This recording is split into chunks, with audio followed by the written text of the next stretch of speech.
But in Matthew, it does. Yeah. This is not came back when Jesus finished commanding his 12 disciples that he departed from there to teach and preach in their cities. And when John had heard and listened about the works of Christ, he sent 2 of his disciples and said to him, "Are you the coming one, or do we look for another?" 4. Jesus answered and said to them, "Go and tell John the things which you hear and see. The blind see, and the lame walk. The lepers are cleansed, and the deaf hear. The dead are raised up, and the poor have the gospel preached to them. And blessed he who is not offended because of me." Okay, 7. As they departed, body, So whoever's on point. okay, as they departed, Jesus began to say to the multitude concerning John, what did you go out into the wilderness to see? A reed shaken by the wind. But what did you go out to see? A man clothed in soft garments? Indeed, those who wear soft clothing are in king's houses. But what did you go out to see? A prophet? Yes, I say to you, and more than a prophet. For he is of whom it is written. But this.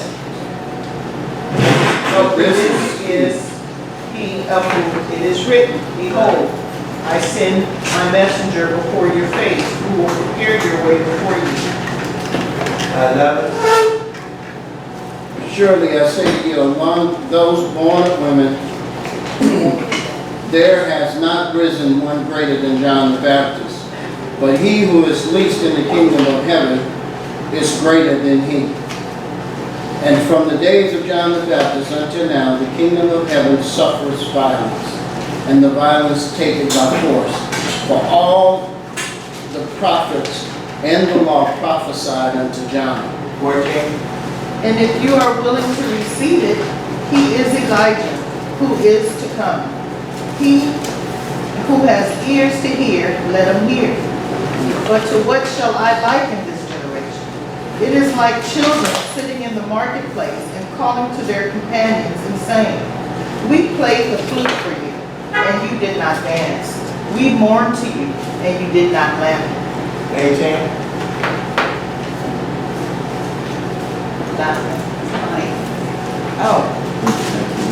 But John came neither eating nor drinking, and they say he has a demon.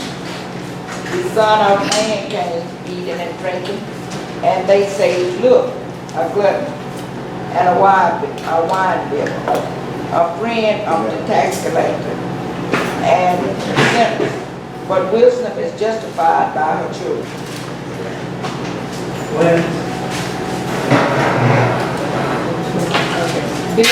Then began he to upbraid the cities wherein most of his mighty works were done, because they repented not.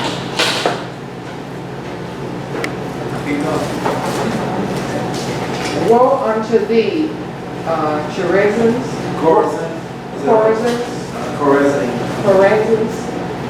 woe unto thee, Bethsaida. But if the mighty works which were done and you had been done in Tyre and Sidon, they would have repented long ago in sackcloth and ashes. 22. But I say to you, it will be more tolerable for Tyre and Sidon in the days of judgment than for you. And you, Capernaum, who are exalted to heaven, will be brought down to Hades. For the mighty works which were done in you has been done in Sodom. It would have remained until this day. But I say to you that it shall be more tolerable for the land of Sodom in the day of judgment than for you. 25. At that time, Jesus answered and said, I thank thee, O Father, Lord of heaven and earth, because thou hast hid these things from the wise and prudent, and hast revealed them unto babes. Even so, Father, for so it seemed good in thy sight. All things are delivered unto me of my Father, and no man knoweth the Son but the Father, neither knoweth any man the Father save the Son, and he to whomsoever the Son will reveal him. 28. Come to me, all who are weary and heavy laden, and I will give you rest. Take my yoke upon you and learn from me, for I am gentle and humble in heart. And you will find rest for your souls. For my yoke is easy and my burdens is light. Amen. And so, what a beautiful passage when we bring it to 28, right?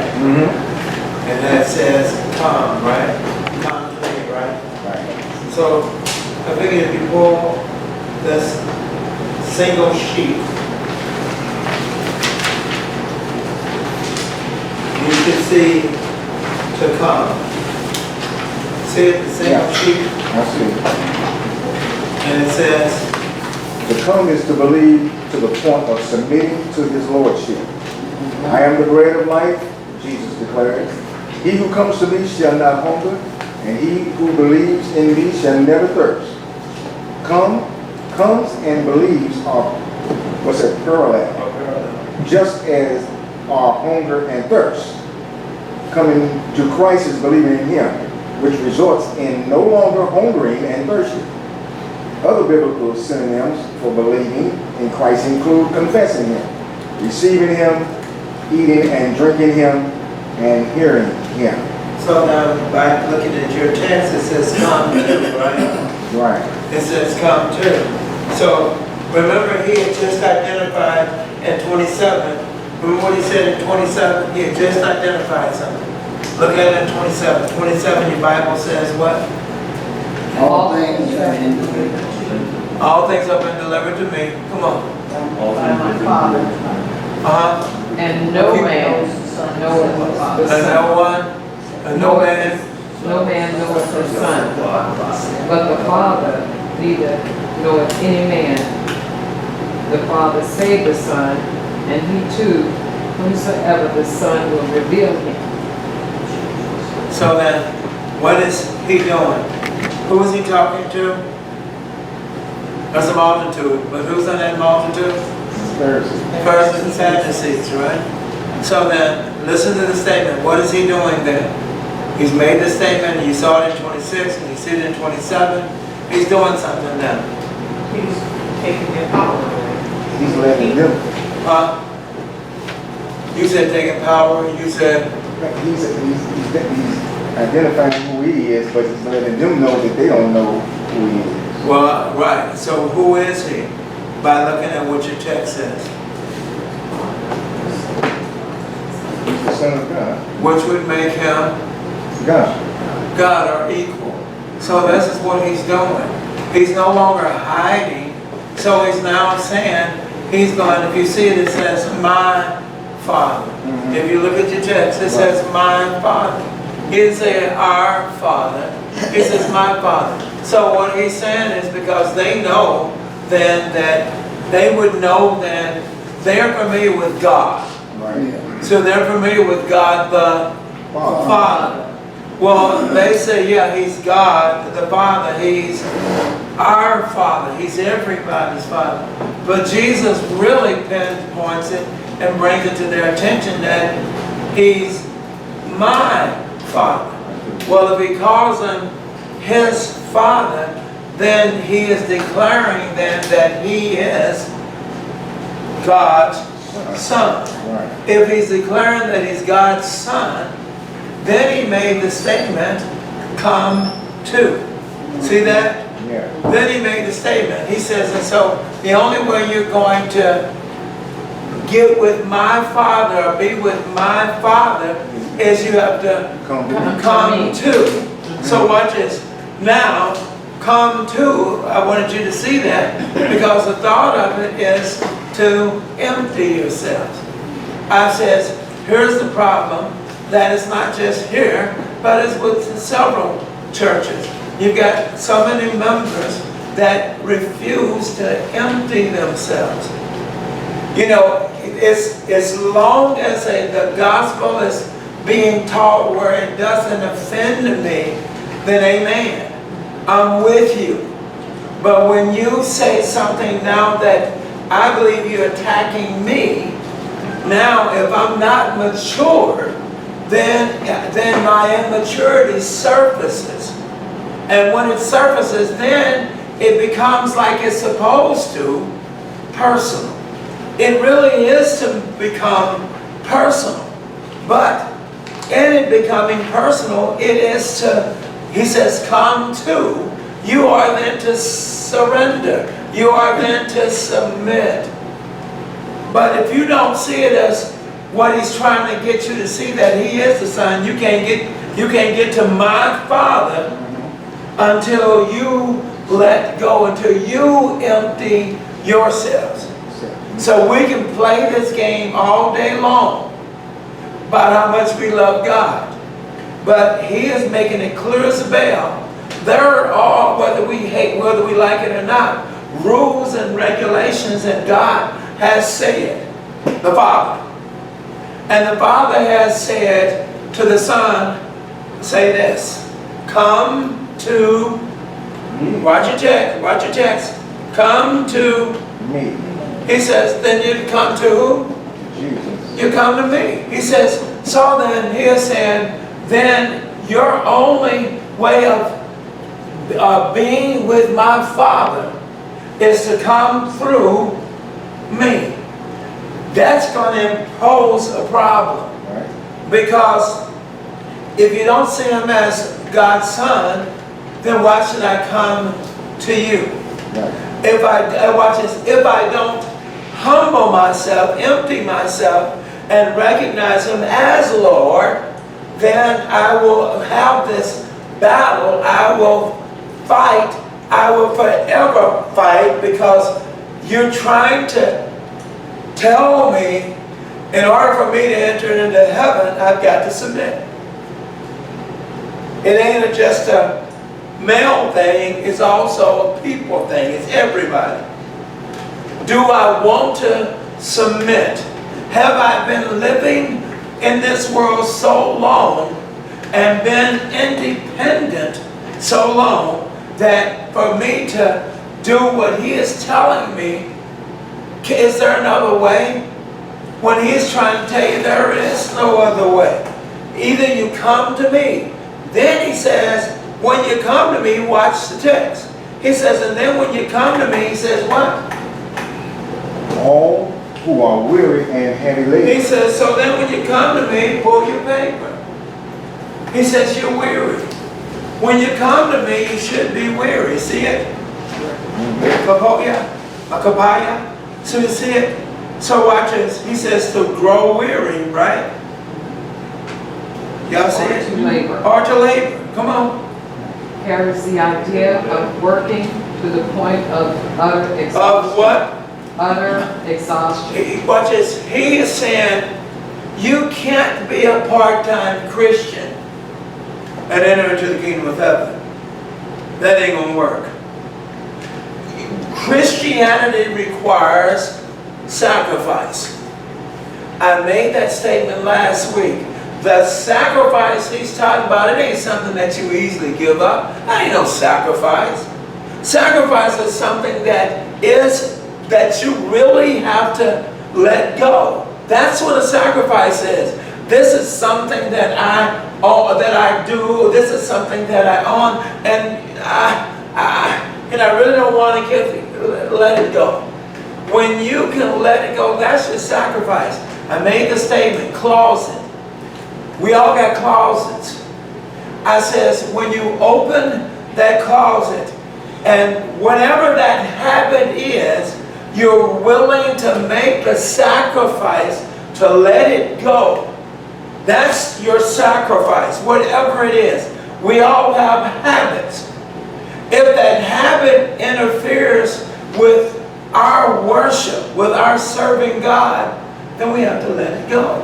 And he said, if you don't do it, he says, this is your problem. Remember we talked about that last night when we talked about Hebrews the 6th chapter. Remember we talked about taste it? Remember I talked about that Sunday. There are so many people that have tasted. And that's all you've done is you've tasted it. And then you feel you can make it to heaven because you've sampled what the kingdom of God is about. And I made the statement, but until you sit down to have a meal with it, you're going nowhere. These are hard sayings. Because who wants to hear that? Well, I don't care how hard they are, they're true sayings. They're actually true sayings. Because he's saying, so I told you to come to me. I told you to surrender all of you to me to the point of total exhaustion. It's the ideal of you're in a race, because that's what you're in anyway. And in the race, I don't know about you all, but in anything I do, I try to be competitive. I want to win. Well, this is what he wants us to do. You want to win. You really do. You want to win. And so you know if you're in a track meet, you know if you have rolling down in a track meet, you're going to what? Lose. And then when you lose, your statement is because I should have put more of an effort so that I could win it. So why did you lose? Because I didn't give it my all. So if I've given it my all, I could have won the race, yes. Well, this is what he's telling you. It's not if, I don't know if I'm going to win this. Christ is trying to tell you, you have won. I've already read, it's already won. You just need to come to get it. And if when you come to get it though, you've got to completely let go of self. You got to empty yourself.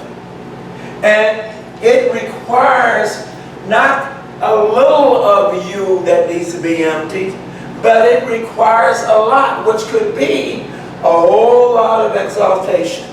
It could really be a lot of work, is what I'm saying, to really get rid of. And you all know, every one of us knows what's in your closet. And it would be, well, wait a minute, that's a lot of work to get that out of my closet. It probably is. It's probably been there for years. But he is saying, but do you or don't you want to come with me to heaven? You're saying yes. He's saying, then you don't understand. Dad ain't going to let you come in half-hearted. Dad says you got to come through me. I've got to know that you really did surrender yourself to me. So then if we look at this weary, then we see, and I gave an example. See that John used the term? See it? John used the term to describe Jesus the T, Uh-huh. when he and the disciples reached Sychar Uh-huh. after a long hot journey from Jerusalem. Papaya. Go ahead. Oh, weary, Uh-huh. translated present active participle, participle, and refers figuratively to arduous toil in seeking to please God. Where's she at? I'm on the paperwork. Yeah, but who's that papaya? What To papaya? grow weary or to labor? It's on the single. Oh, co-pile. I thought you said P, like co-pile, like P. I didn't heard. Okay. No worries. So you want me to stop it? To grow weary or to Okay, to labor? grow weary or to labor Uh-huh. carries the ideal of working to the point of utter exhaustion.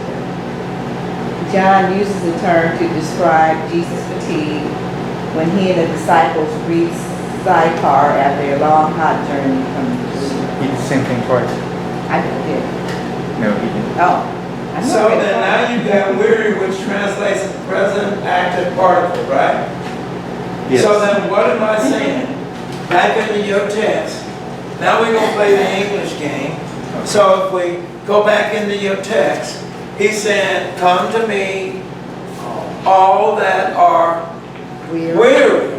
He says, are weary. So then he has said, that's not in past tense, but that is Right now. right now. That's what he said. That's in present tense. That's right now. When do you come to me? He says, the day you hear my voice. He says, what? Come. Right? Harden not your heart and do what? And come. So that's the same thought. Let go. Your heart has been the issue. Your heart is what keeps you from doing what you're doing. That's why I made this statement. It is your heart that gets in the way of learning God's truth. As Jeremiah 17:9 says, the heart is desperately wicked. It's wicked. So then if I've got a wicked heart in front of me making a decision with God, we got some problems in the house. Because that heart says, my actions, my thoughts say, really? You're going to let go of all this, whatever it is that you got in your closet. You're really going to let this go to what? To someone you've never seen? Hello? You are strictly walking by faith? Are you really going to hold on to this faith? Something that you have not seen? Someone has made a statement. How do you know it's real? How do you know the Bible's real? These are the thoughts that can run through your head. That's the heart talking to you. Because the heart is built around its emotions. It's built around what it experiences. And what does it experience? Well, it ain't never experienced the idea of me letting go. Me submitting to completely submitting, completely surrendering. No. We don't realize that we have become independent, which can be dangerous, because we really need to be interdependent. But you don't understand. It's just me. I'm single, and you're asking me to be to rely on someone. No, I'm asking you to rely on God. There's a difference.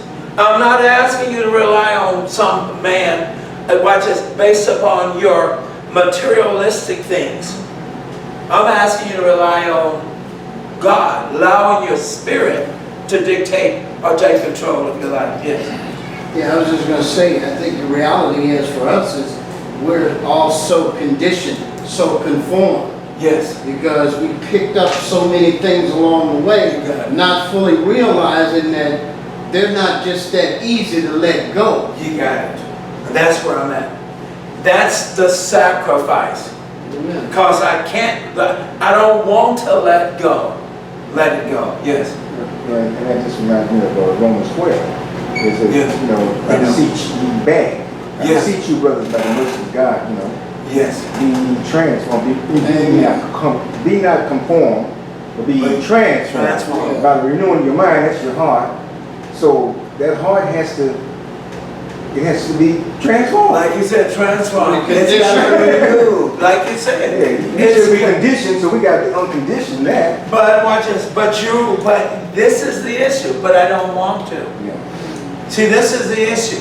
I like whatever it is you all are doing, whatever it is I'm doing, I like doing what I'm doing. Well, will you be willing to let it go? I've made the statement, it's the idea of coming out of your comfort zone. Can you come out of your comfort zone? Can you be now in an environment that really is healthy for you, but because it's different, you don't want it?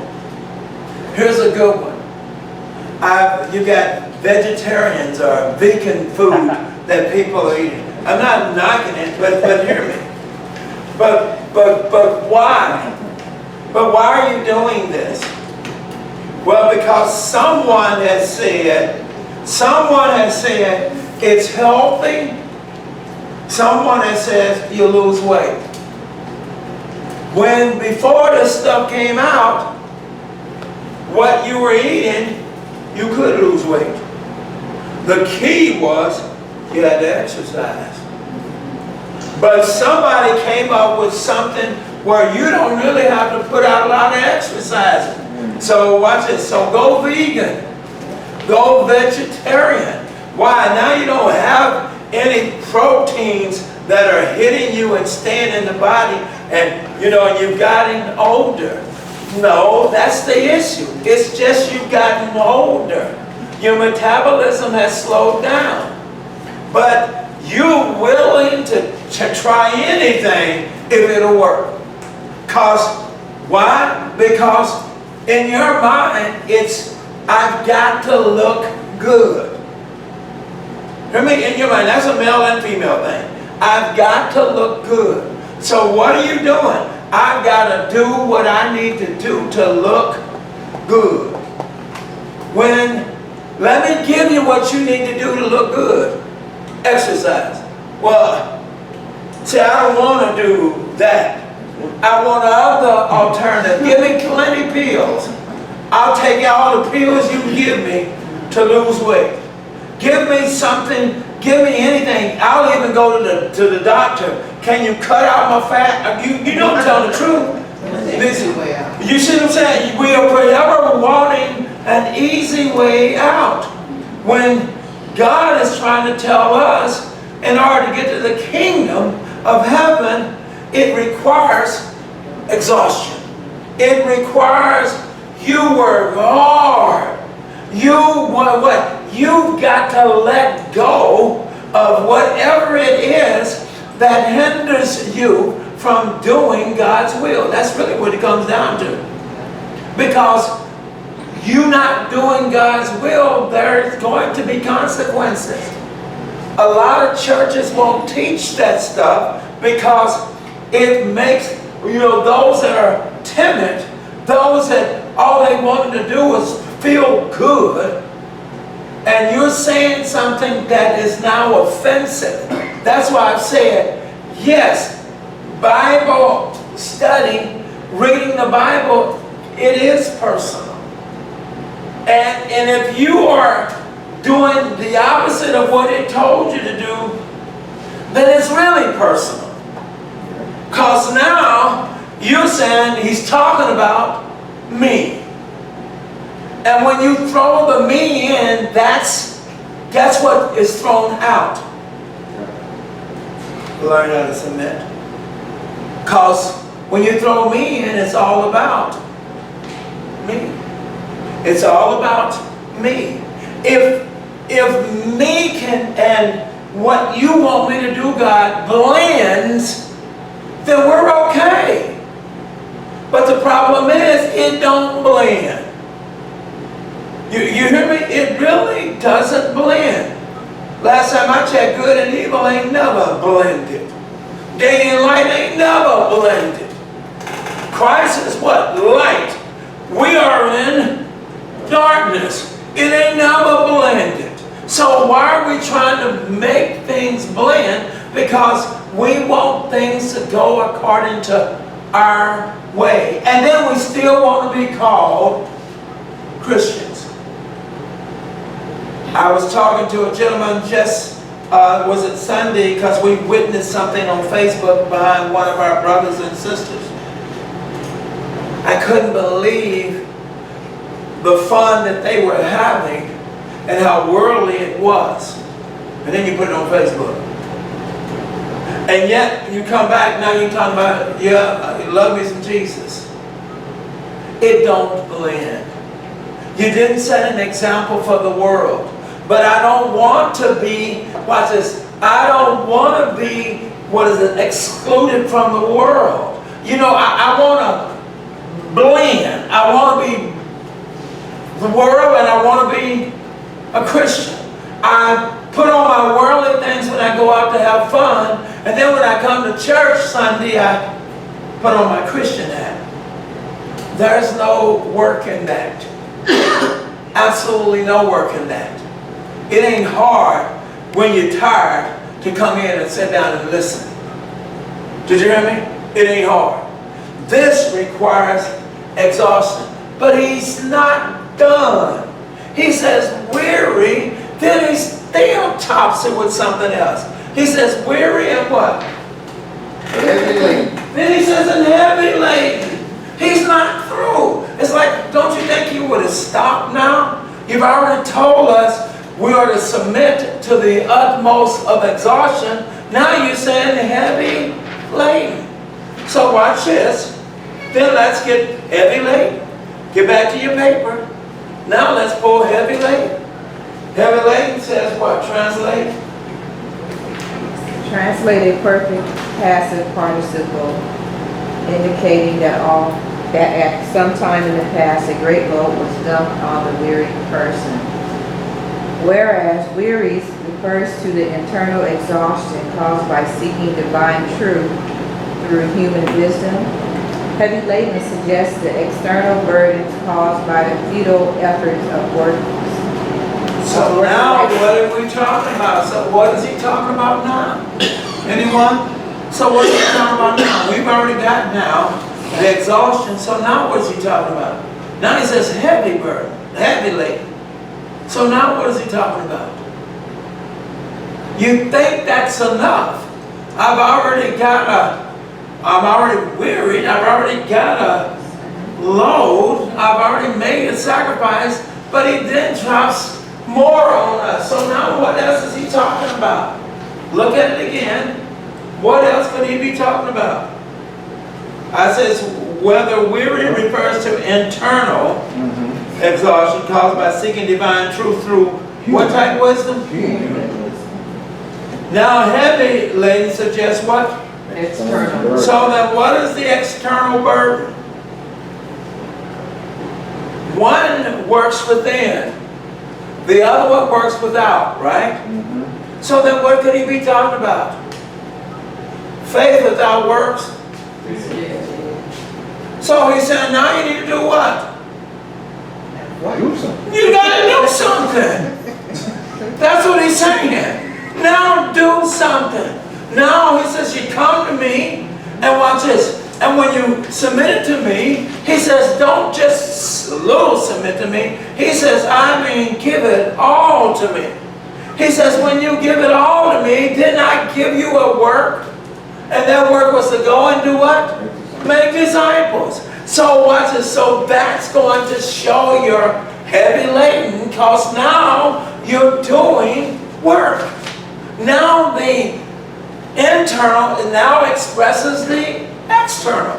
So now I'm actually doing something. This blows me away.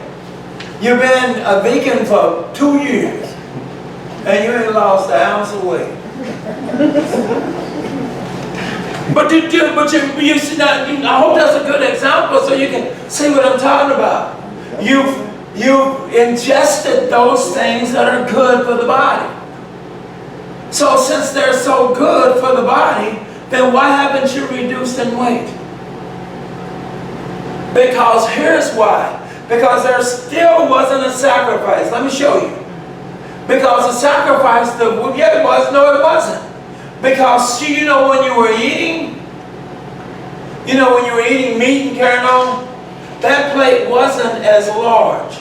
Because that protein, that meat would get in there pretty quick. So watch this.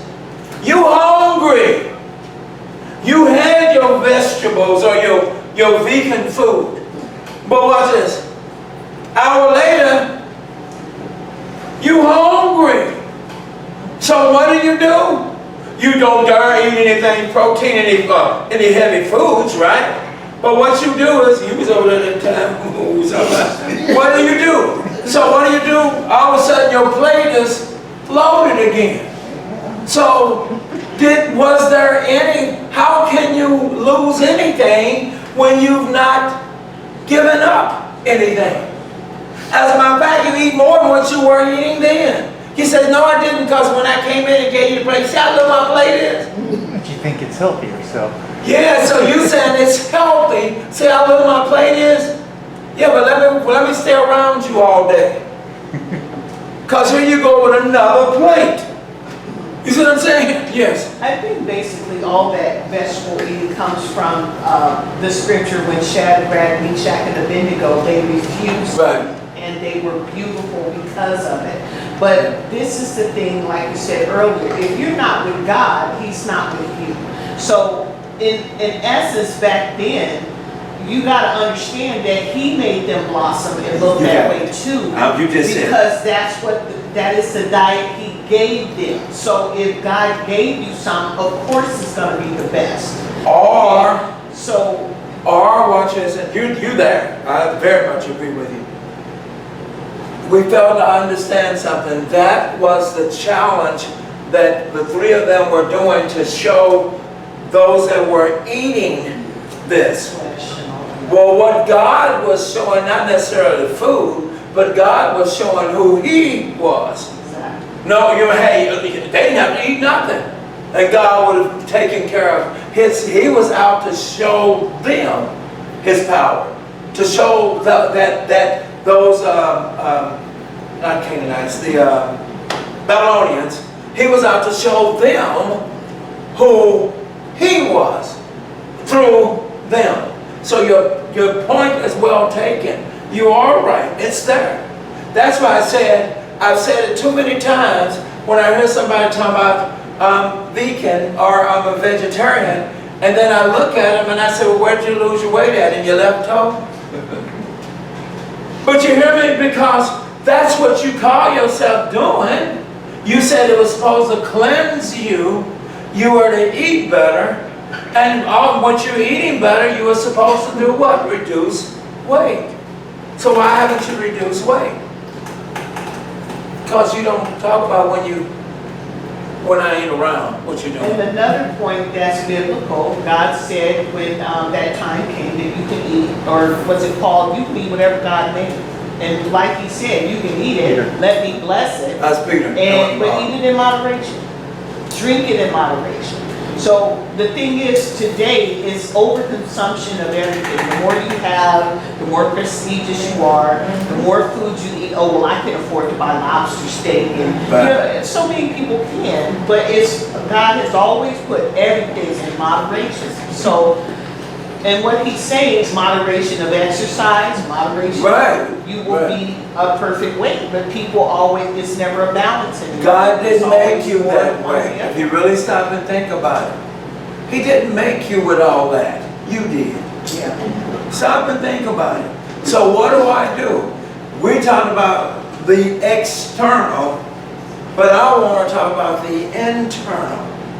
You got a lot of waste that you need to get rid of internally. Yes, Steve.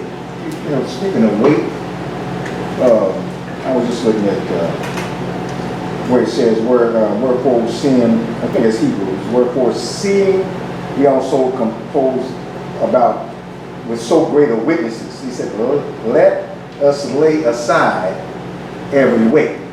Okay. So I'm saying these things that he said, you're weary and you know, these are weights, whatever these things that are in the closet that's weighing us down. Right. That lay it aside, and the sin which do easily beset us. So you're there, Steve. So the issue is, and keep that peace. The issue then is, look at your text. Come ye that are. Oh, come on, y'all later. Come unto me that are wearied and heavy. So watch this. Because mine doesn't. What is that? Whose Bible says weary? Because Mine's a too weary. So you got one of it's those. my Bible, and I was reading Calvary's. It says, "Come to me, all who labor and are heavy." Which is the same thing. So I agree. Labor is weary. That's what he's Labor saying. is like a verb to do. Weary is like a noun of how you look or feel. That's by whose definition? The reason why I said that was because this is what we must be careful. Webster versus the Bible Dictionary. Yeah, you gotta be careful. Yeah. So Nelson's a good one. Yeah, you're okay. Well, you're okay. Because I've said, saying weary. I said the Greek word is compile, which would mean to grow weary or to labor. So you're there. So you can't remove it because it is to labor. But what I want you to see is Jesus is talking about those that want to put on Him. Right. It's the invitation, huh? Yes, you are weighed down with labor. You have worked till you're exhausted with this. You work so hard. You work hard at doing wrong. You worked hard at learning how to do wrong. You spent some years into conditioning your body to take what's wrong. I've always said in my prayers for the most part, God, I know how to do wrong. Teach me how to do what's right. Because I don't have a problem. I can tell you how to do wrong. But loving you is wrong. I don't want to do that. Lord. Just that quick. We was rolling really good. Now go ahead. I was just going to say, physical restraint Go ahead. is far easier to do than mental reconditioning. You better know it. Because the Bible says that we all need to be like-minded. And you got to understand something. If the mind says to the body, Go ahead. do this.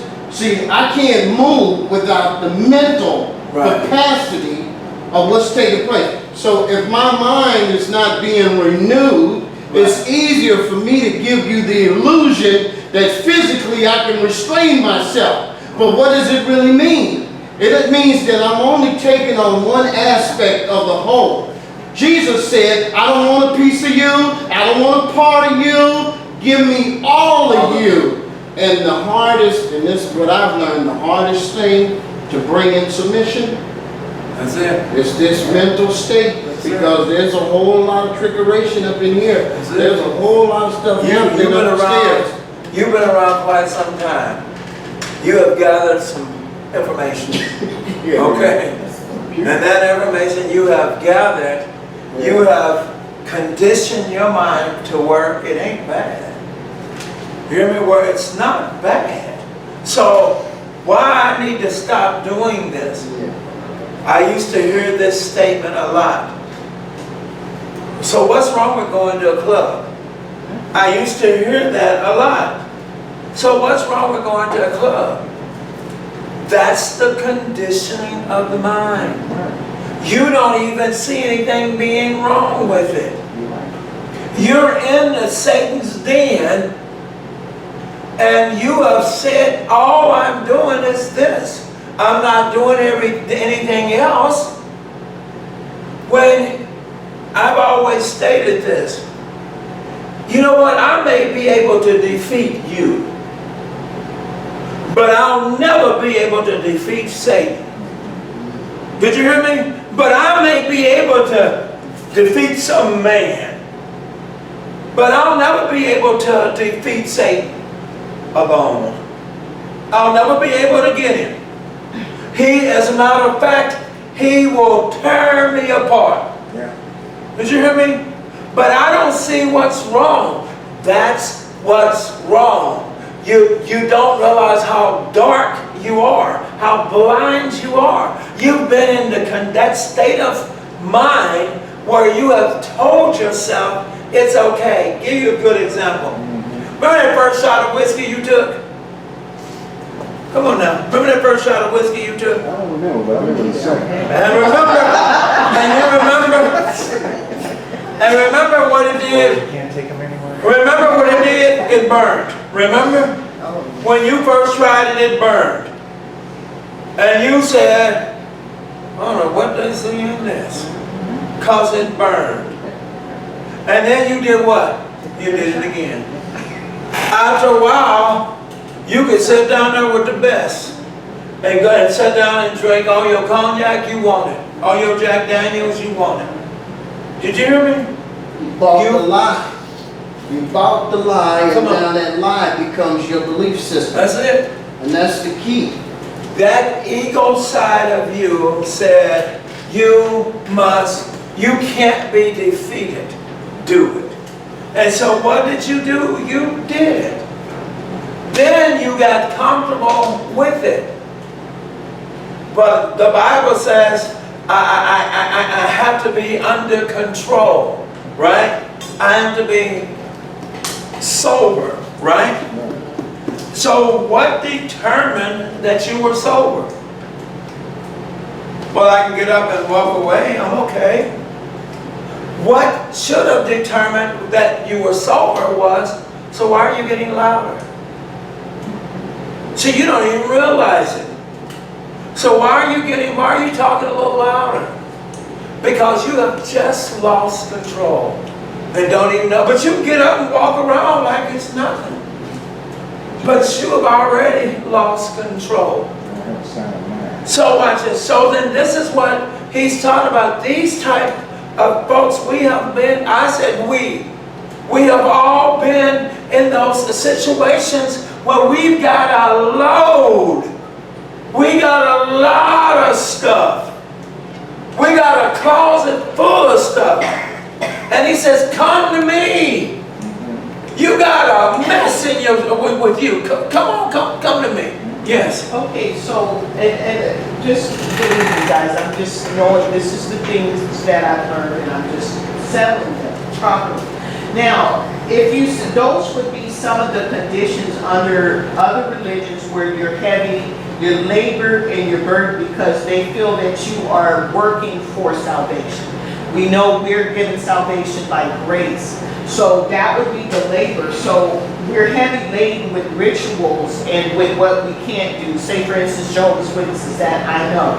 You can't celebrate your birthday. You can't do Christmas. You can't go on a date without someone else. You can't. So when you take on Christ properly and in the right way, your burdens are lifted. Because if you want to do what he says and you're really with Christ, you get to a point where, okay, I can celebrate my birthday, I can do Christmas, but then you start thinking and you want to kind of know what Christmas is about. You know, should you do it, should you not?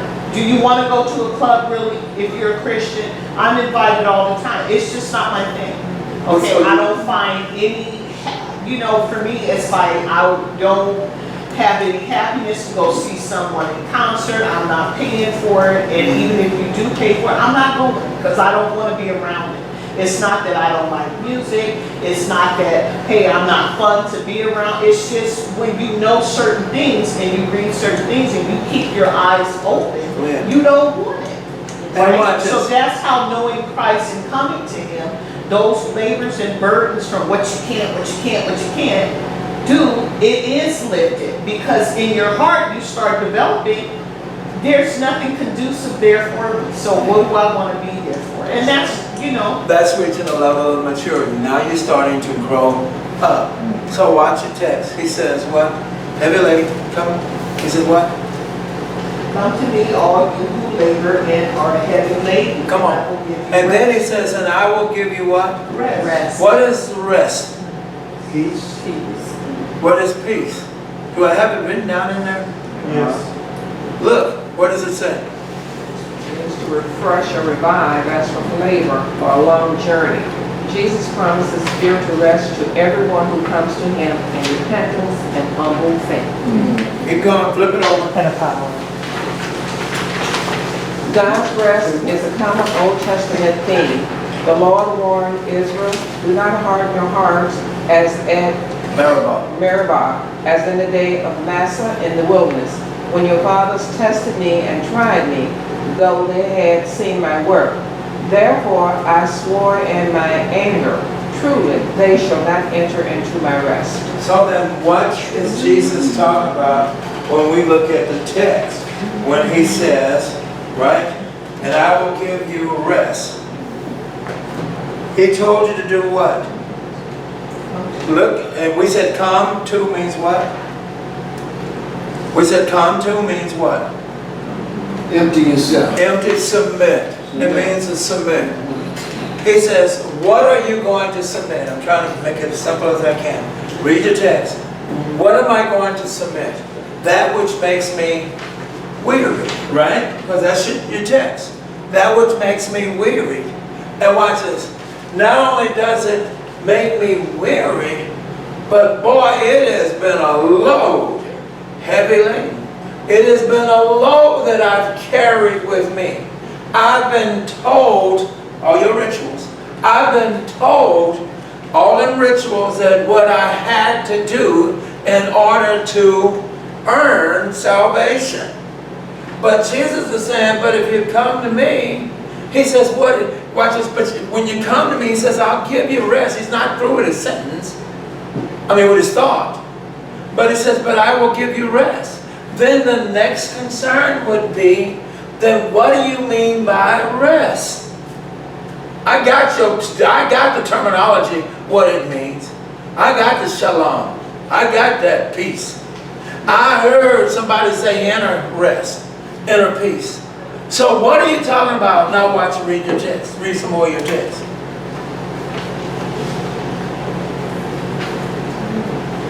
Take my yoke upon you. Now he says, but you gotta do something. I gotta learn. No, he says you gotta do something. What did you say? You were showing it. Well, You gotta put him on. Yeah, see what I'm saying? He says, so take my yoke. Watch this. That yoke would not allow that ox to go this way or to go this way. That yoke would only allow that ox to go exactly where he tells him to go. He says, so what I've got to do is, you need a lockdown. Did you hear me? You really need to lock yourself down. Why? Because you don't, all this old mess that you got on you, you don't need this mess. You don't have to have this mess. And by the way, you can't merit yourself into salvation. So you don't need to carry all of these rituals, these religions that you have. You don't need this. I told you I'll give you rest. Are you ready? Yes, I'm ready. He said, then come here, let me headlock you. Huh? Let me lock you down. Because you going to fight? No. Can't fight me. I got to lock you in. Because you said this is what you wanted. Here's what he does when we go into that water river baptism. We're saying, yes, Lord, I surrender. I believe in your Son.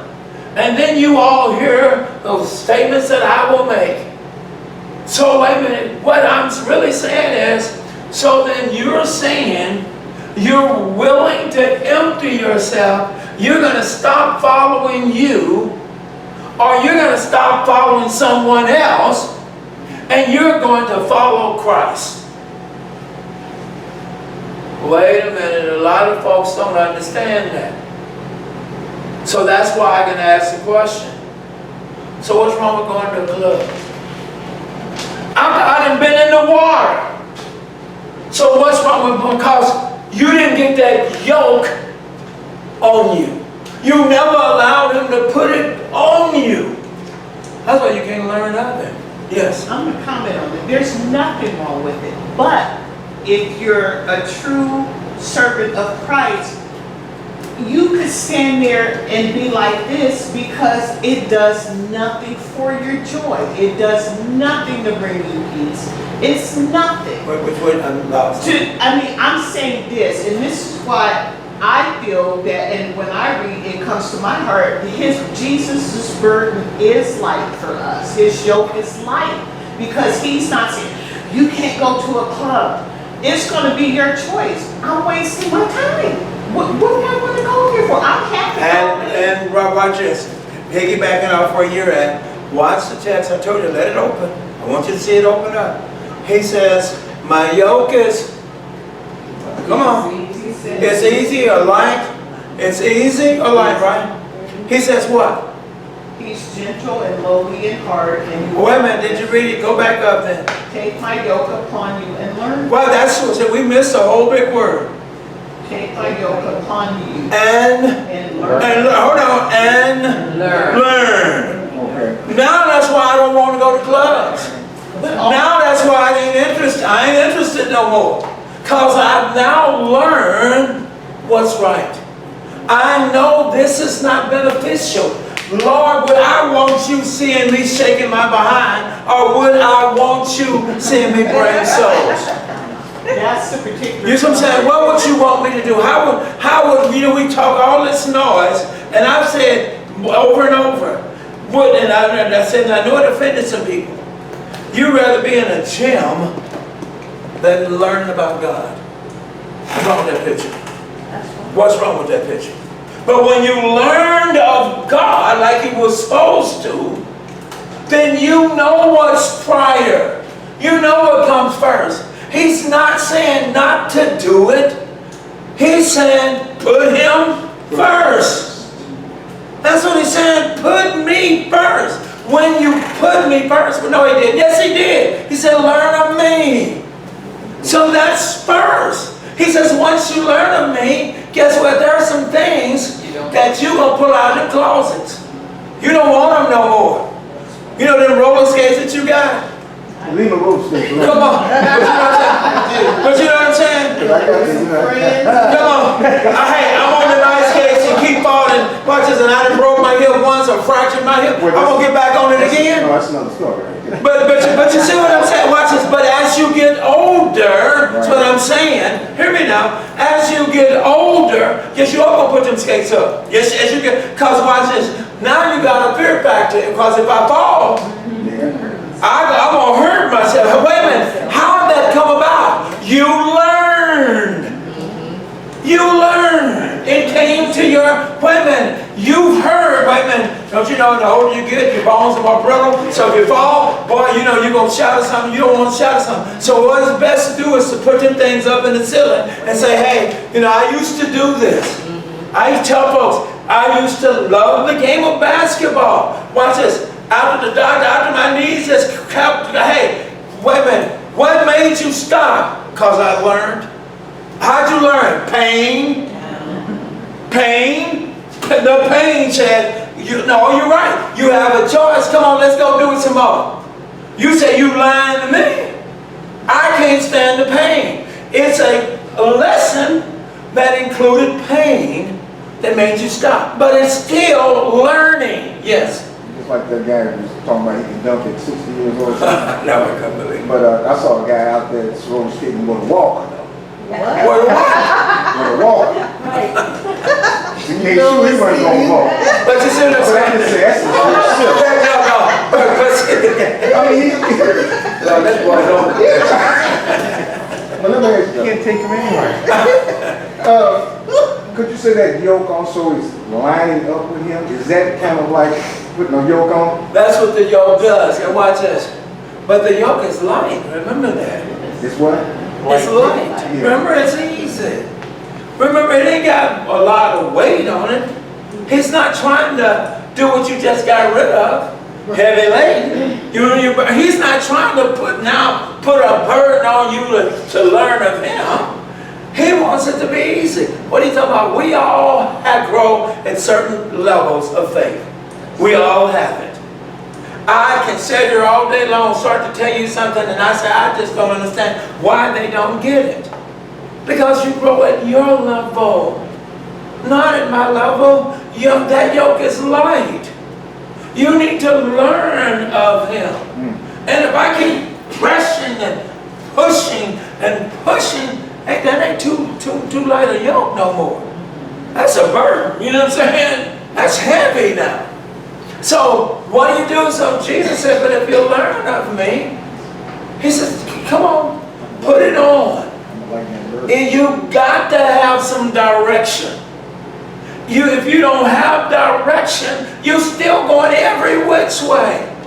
I'm putting this harness on you so I can guide you. Yes. Yeah, I was going to just say, without the direction, there's no discipline. Yes. And that's what the thing is. A lot of us are undisciplined. You got it. And a number of areas, and we don't even realize it because it's so natural for us now. And so when we learn of Christ, you got it. That mind starts to recondition. You don't view when you learn, though, that's the key. Yeah. That's the key. Don't see When things you the same. learn. Watch this. I made the statement Sunday. Some of us been in the church for 400 years and ain't learned nothing.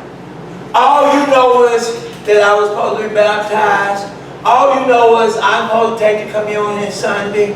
All you know is I put money in the collection plate. All you know is I don't talk about one another. You hear me? These are all elementary things. Why didn't you learn also to go? Uh-oh, those are mature things.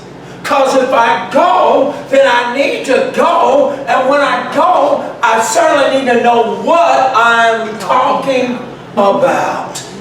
So I need to learn about you, Christ. I really do need to learn who you are. Because there are a lot of challenges out there. Is this beginning to click now? This is where he said, I told you, this is no joke. But what we do is it sounds so pretty. It ain't pretty. When you really open that up, God is trying to get you to understand. You talk about you want heaven, but you won't submit. Somebody says something that you don't like, and now you got an attitude. Now you mad. That's immaturity. That's not a mature person. That's a person that refuses not to just listen to his servant, but you're not listening to God either. Right. Yes. You know, he's telling those who are burdened, right, to come to him, right? Yes. But listen to this, and if I didn't understand, if I just was reading this, and he said, because my burden is light. Now, is he saying that he has a burden? That he, you know, his burden is light right there at the end? I mean, I know that I'm not, that's not what he's saying, that he's a burden. Yes, he is. Okay, now talk to me. Oh, yes, see, when we get there. We ain't got there. That's the last. We ain't got, when we get there, Lord.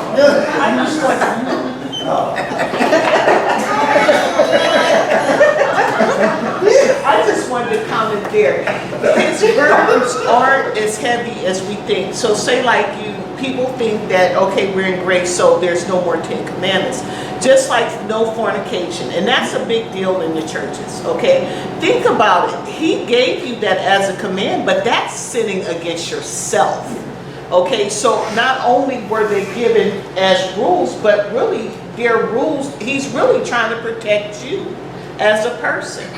You know, to even, you know, fornicate, because you have so many other variables that come with, you may not even like that person the next week, but now they're a stalker. You know, they may have given you something that, you know, so it's a lot of things. So that's how I see a lot of the commandments. They're really protecting you as a person. So if you take them on and you start really taking Christ on, I'm telling you, you're going to have a lot of things that you are just not interested in. But that's true, but that's the end. You can't get to the end until you get there. Right. Because if you see what already the end, it may have said something in the middle That you missed. Watch this. Calvert, empty the trash. And in the middle it says, and I will give you $1 million. You heard Calvert, empty the trash. And when the trash is emptied, then $1 million will be given. You missed that, which is in between. It didn't apply to you at all. But the way it read, it sounded like, shoot, well, let me run over and hurry up and empty this trash. And now I'm waiting. And I'm saying, well, did you read the contract? He said, what do you mean did you read the contract? I said, because in the middle it says, coward. All you missed was one word. Since then you got all the other stuff, but you missed that one word, and it was who it was pertaining to. You see how important this is? So then watch this. Looking at the text. Get back to the text. We got his yoke was easy, right? Or light. I mean, right? Yeah. Then we got what? Come on. And my burden And is light. he says, and his what? And it says, your Bible says, and his burden is light. That's your next one, right after that. Yoke is easy, burden is light. So then how can I reduce burden? Well, we know burden is what? What's your definition of burden? I gave it to you. What is your definition of burden? Labor. Labor, right? That's what your burden, what your word burden is. So how in the world can I reduce this? I can't. He says, so what I'm going to do after you learn of me, he says, then what? Then your burden becomes light. Well, why does my burden become light? Because of those rituals that they've given me. It's not that I remove them all, because there's still rules and regulations, Old Testament. He says, I come not to destroy, but to fulfill. So I'm not going to take away the old law. That stays there. But once you learn of me, then you'll learn what I meant concerning those laws that I gave you. You gave a good example because the laws were designed to protect. So the laws were designed to help us. They weren't designed to hurt us. They were, obey my mother and father. Come on, man. I don't want to. And then watch this. My mom and dad didn't beat me down. Well, maybe if I'd obeyed them, I wouldn't have got that beat down. But you understand? See what you're saying? It's not that I remove it. It's that now that I know better. Once I come to Christ and I learn better. Don't stick your hand in that fire.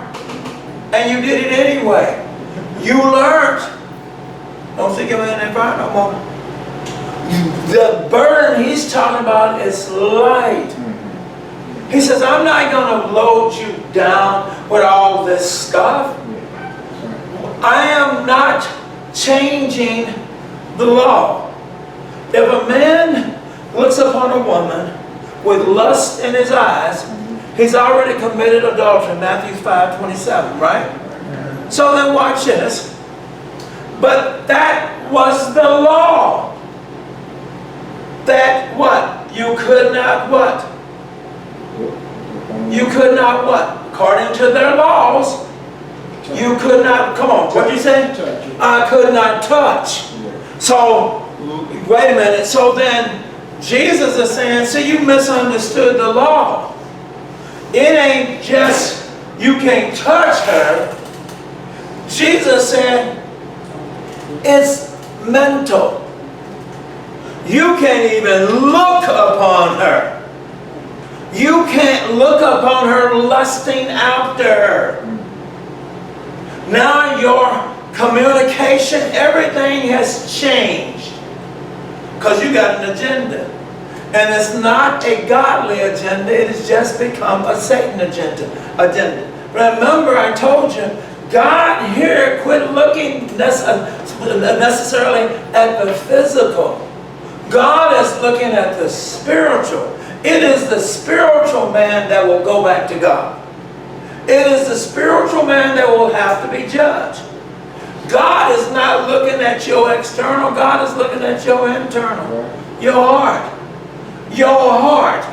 And I know before we go any farther, by the way, that is premeditated when he's talking about that. That's you setting that up so you can see her. But when it's, because somebody said, well then I gotta, no, you ain't got to close your eyes every time somebody comes past. That's not what he's talking about. What he's talking about is you setting this up because you know she's coming back here at 3 o'clock. You know what you saw the first time. So you racing to get out there at 3 o'clock to see her again go past. That's premeditated. But he still dealt with that law. Because he said, although it has been said, but I say. So he didn't come to abolish it. He just came to better it. It's been stated wrong.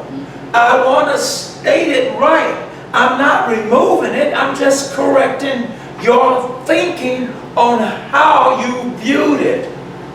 Rituals. A lot of rituals we still do. Upon the first day of the week, do you not break bread? Right? Do you not commune? Do you not come every Sunday and give praise? Do you not sing? Do you not watch this? Do you not pray? Come on. You do this, right? And you do it how often? Hold on. Concerning worship, how often do you do it? Every time you come. That's a ritual. That's a ritual. Righteous ritual. So that ritual is not wrong. People think that you say ritual. Right. That's not wrong. The ritual. It's when the traditions outweigh what God is telling us to do. That's when it becomes, then we got to pull up. I would love for you to help with the communion, but you need to have a tie on. You see what I just did? Now you didn't turn around and put something in. I just turned around and put a burden that is not godly upon you. And you didn't even notice it. You see what I'm saying? Right. And then I brought it into law to make it, this is what you got to do in order to come in. Hey, you sisters, you came in and I noticed you have pants on. You need to go back and change out. You say, no. A lot of you around, you know that was true. Remember, you know that was true. You couldn't wear pants. You know I'm telling the truth. So what do you mean? Now you put a burden. It ain't nowhere in the book.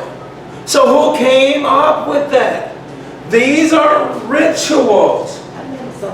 See what I'm saying? These are things that you brought in and then you made them law. He said, but my burden, he says, I want you to understand, that law, I still got some laws, but they're light. Right. But they can only be light when you learn what they mean. You've got to learn what they mean before you can even illustrate or demonstrate something. Don't tell me something that you can't do yourself. Stop and think about it. So then watch this. He says, what? Where are we at? He says, what?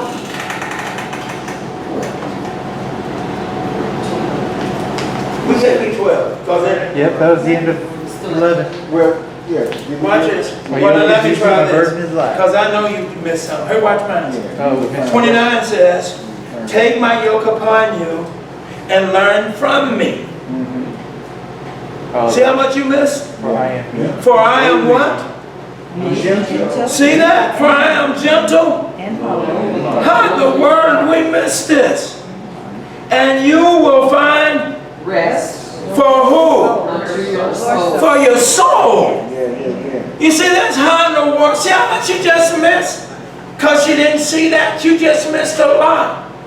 He says, I told you, watch this, I told you to take up my yoke. I told you, when you take up my yoke, learn. What you need to learn about me? You need to learn that I'm gentle. You need to learn, God, watch this, I ain't going to beat you down. You need to learn this. You need to learn, watch this, I told you to do something. I told you to come, right? Hold on. Didn't he say lowly in heart? Yes. Because that's what I am. Hear me? Because that's what I am. Guess what? I told you to submit. Because guess what? I submitted. I submitted to the Father. Don't tell me you can't do it. Because I'm in that same stuff you're in. So yes, you can come. Yes, you can submit. But you can't do it on your own. You have to learn about who I am. I see, watch this. And I can't learn it with preconceived thoughts. I can't learn it with not willing to go into my closet and empty it. Because I've seen too many people read God's word and don't understand. Why is it that you don't understand? Because you sat down with a preconceived thought of what this meant from Jump Street. You didn't empty yourself. Whatever God says, I'm just going to take it for whatever God says. I'm not going to add no more to it. I'm just going to take it for whatever He says. Now, what it requires of me is, He says, learn. So I've taken God's book, and what I'm doing is reading it, and as I read it, this don't make sense. If your right eye offends you, pluck it out. Now that don't make no kind of sense. So what's the problem here? The problem here is I've only read what I wanted to read. But if I continue the thought, then I'll see He's not talking about physical. He's talking about something that offends you. Don't look. Turn your face. He's talking about your right hand offends you. Cut it off. He's not telling you to cut off your hand. He's trying to tell you what you're doing, stop it. Don't do it. Quit using the tools to send you to hell. Don't use them. Use them for God's purpose. But what are you talking about? But that's once again learning who He is. When you learn who He is, you find out what we've made so hard on ourselves. It's easy. It really is easy. But we've made it so hard on ourselves because condition of the mind. That mind has just told you this is the way you're going to do things. And if anybody comes along and brings it to your attention what you're doing that is wrong, you have two options. You can either fess up and say, you're right, I need to do better. Or you can say, I ain't got time for this. I'm going to press on. That's telling God, I ain't trying to hear you. I'll go, because there's too many churches of Christ nowadays that you can go to and get what you want. It used to didn't be like that. But you can go, and I'm talking about in the city of Los Angeles. You can go and find you somebody that will sing their hearts out and give you a little gospel. You can go where somebody that's going to give you gospel will talk about something that will never offend you. This is in the church today. Or you can come and hear the truth and accept that God's book is a book of warning, and accept it for what it is. And I've always said it only offends you because you were doing it. Just stop doing it, that's all. Put it away. I told you, levels of faith. What do you mean? Don't you play cold turkey. Well, I'm just going to, and then they're going to never happen. I guarantee you, you are dealing with Satan. This ain't another man you're dealing with. This is Satan that you're dealing with. Satan says, you said you're going to stop doing that? I bet you don't. Let me show you. I'll make it heavier and harder than what you thought you didn't see. I'm going to make sure you see it. I'm going to watch this. You said, I'm just going in and I ain't bothering no man. He says, I'll bring every man your way. I'll send everything that watches it. Cause that you said you strong enough that you can defeat. I'll send him your way. Because you don't have the God in you. Because you're relying on you. That's when He finishes it off. Because He said something about your soul. Couldn't He say that in the last part of that sentence? You shall find rest. With you, He says, until you were soul. He didn't say your body. He says your soul. When you get your soul lined up with Christ, I can go to a club I will feel very uncomfortable. I don't want to be there. Why? Because I know better now. See, these are the things now that I know better. Where? I might as well go to a strip club. I know better. Why? Because it doesn't line itself up with the God that I've learned about now. Now that I've learned Him, there are certain things I just don't want to do. I want to take them out of my closet. I don't want them no more. That's what he's talking about in your Hebrews, the 6th chapter 2. Put away them elementaries. All that little $2 mess, that stuff that you once did, and you thinking don't nobody know about it. Put that junk away. You should have advanced now. You should be farther down the line with your Christian walk. Why is your walk still the same? You keep hearing me say it 5 years. Why is your walk still the same? Why do you still do the same thing you were doing 5 years ago? Something's wrong with your level of maturity. Watch this. Well, no, or what somebody say, well, your level of thinking. Well, it ain't God that's causing that. It's you. Because the Bible is simple.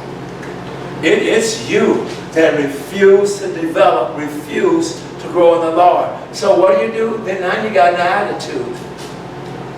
And now you start to search. And watch this. And Satan will find you a church. He'll find you one. I went over here and I know God sent me. Which God sent you? That's what you got to see. Well, no, you're trying to tell me, I went to the church and you're trying to tell me Satan sent me there. Why wouldn't he send you there? Why wouldn't he send you there? If they tell me a house divided, can't stand. So why would I divide that house? You're doing a good job. You walked away from the truth. Isn't that what I wanted? Isn't that what he wanted? I wanted you to walk away from truth, and I'm not going to create any division. I want you to come. And since I know you have a habit of going to church, then I need to get you to church. See how that works? Then I need to get you to church since you have a habit of it. But I just send you one that God has not established. There's a difference. Yes? There's a word, it's in capital with me. It says you will find, that word find, rest for your soul. But I remember over in Matthew 7, and say 14, he says, for the gates is small, and the way is narrow, and leads to life, and there are few who find it. You got it, see. Now he's telling you this is how you find it. This is it. You got it. Because you done found, watch this, you thought you found it. Now you find it when you learn of me. Yeah. Now you know where, you'll know how to get back into heaven. You know I won't, yes you will, because you learned of me. You know I'm the only way that you can get back. So then learn of me. That's what I tell people. Christ is not lying. He's telling the truth. You're right. You want to come to heaven, then you better learn of me. I told you the road to hell it's easy. The Bible says why? It's easy. You don't have to do nothing to go to hell. But to go to heaven, you got some work to do. You got to clean your closets. You got to get rid of that behavior that you don't realize you have developed. We all have, guys. We've all developed it. But God can remove it. And now you can start thinking much different. And by the way, you don't have to get old because you can't do something. So now I'm going to go to church. God can work with you while you're still able to do something. Are there any questions?